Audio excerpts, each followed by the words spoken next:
औरंगाबाद से हमारे नुमाइंदा राव गजाफर रहमान की रिपोर्ट के मुताबिक कनाडा टोरंटो से मुल्क भर की तरह कनाडा में भी यौम आज़ादी भरपूर अंदाज में मनाया गया, जिसमें चौधरी नूरुल हसन तनवीर एमएनए 169 के बड़े भाई चौधरी शाहिद जमील, चौधरी मोहम्मद शफी, तारिक जावेद, चीमा पीर, अदनान बोतला, चौधरी मोहम्मद असद, चौधरी अब्दुल वहाद ने खुसूसी शिरकत की। कनाडा में पाकिस्तान का परचम लहराया गया। मेहमानान गिरामी चौधरी शाहिद जमील ने अपने दस्ते मुबारक से परचम कुशाई की। तमाम दोस्तों के एजाज़ पर पुरतकल्लुफ़ अशाइया दिया गया। चौधरी शाहिद जमील ने आफ्ताब रामे को पाकिस्तान में कॉल करके जश्न आज़ादी की मुबारकबाद दी।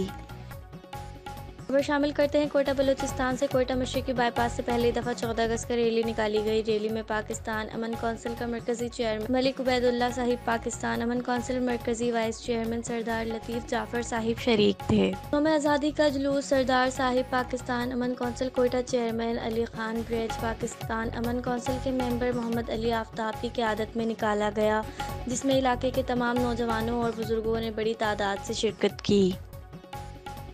हैदराबाद से हमारे नुमाइंदा अब्दुल्ला की रिपोर्ट के मुताबिक हैदराबाद लतीफ़ाबाद देने लगा तालाब का मंजर। गली गली कूचा कूचा बन गया तालाब। इंतजामिया की नाअहली बन गई लोगों के लिए वबाल। पानी की कोई निकासी नहीं, लोग परेशान हाल, गुजारा हो गया महाल। अवाम की इंतजामिया से दरख्वास्त है, खुदारा हम पर रहम करें। कराची से हमारे नुमाइंदा मोहम्मद जावेद की रिपोर्ट के मुताबिक मलीर के इलाका मंजिल पम्प के नज़दीक जफर टाउन पुल के नीचे बड़े बड़े खड्डों की वजह से ट्रक उलट गया। रोड शदीद साख्ता खाली का शिकार। कोई पुरसान हाल नहीं। 2 माह पहले पुल का काम भी हुआ था, मगर पुल बुरी तरह से टूट चुका है। अवाम का गुजारा हो गया महाल। बराए मेहरबानी हमारा वज़ीर आला सिंध से और अपने चीफ जस्टिस से बिलावल से दरखास्त है कि इसके ऊपर आके अमल कर ले। शुक्रिया, बहुत मेहरबानी।